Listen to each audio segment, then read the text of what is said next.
استاذ شريف، عاش من شافك. ازيك يا استاذ ابراهيم؟ عامل ايه؟ اخبارك ايه؟ انا سالت عليك على فكره. كنت واخد كام يوم اجازه مرضي بس. يا حبيبي الف مليون سلام عليك. طب ما تنورني في مكتبه تشرب قهوه؟ معلش والله يا هيمه، النهارده وقتي ضيق جدا ولسه عدي على الاستاذ داوود مره تانية ان شاء الله. شرفني في اي وقت يا استاذ. حبيب قلبي حبيب قلبي، سلم لي على العيال. ها؟ ما هو بصراحة بقى يا شريف مراتك عندها حق. انت مصمم تشيل الدنيا فوق دماغك. ما هي برضو شايله هم العيال وهم البيت كله فوق دماغها. الاسعار بتغلى كل يوم يا استاذ داوود، ومع ذلك عمرها ما طلبت مني ان انا ازود مصروف البيت جنيه واحد. ده كفايه انها راضيه ان انا معيشها في ايجار قديم. ما هي شايفة قدام عينيها.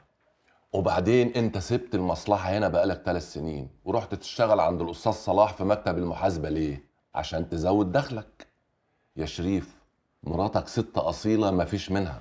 اه والله يا استاذ داوود، انا مش عارف لو ما معيش الست دي انا كان ممكن اعيش ازاي.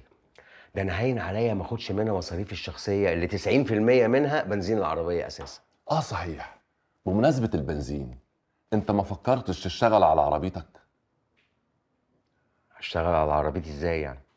بص يا سيدي، انا ليا واحد قريبي شغال في بنك. كل يوم بينزل قبل ميعاد الشغل بساعة يشغل الابليكيشن وياخد معاه واحد في طريقه، ولما يخلص شغل وهو راجع يشغل الابليكيشن وياخد برضه معاه واحد في طريقه. طب وده بيفرق معاه يعني؟ والله هو بيقول ان المشوارين دول بيغطوا له تمن البنزين وهو بيوفر من الميزانية بتاعته.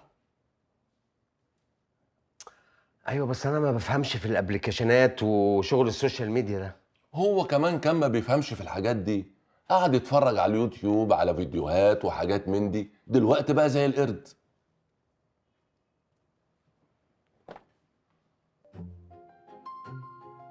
فكره برضه.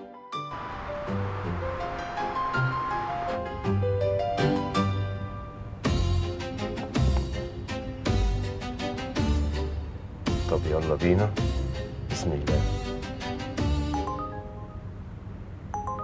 ايه ده بسم الله ما شاء الله على طول كده؟ طب قبول. طب انا المفروض امشي على اللوكيشن ده ولا الرحله ما بداتش ولا بدات ولا ايه؟ انا مش فاهم. الو مساء الخير يا فندم.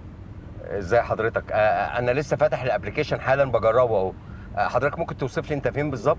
يعني انت لسه فاتح الابلكيشن حالا عشان تجربه فيا؟ لا، ما انا مش فاضيلك عشان تتعلم فيا وانا افضل مستنيك نص ساعه.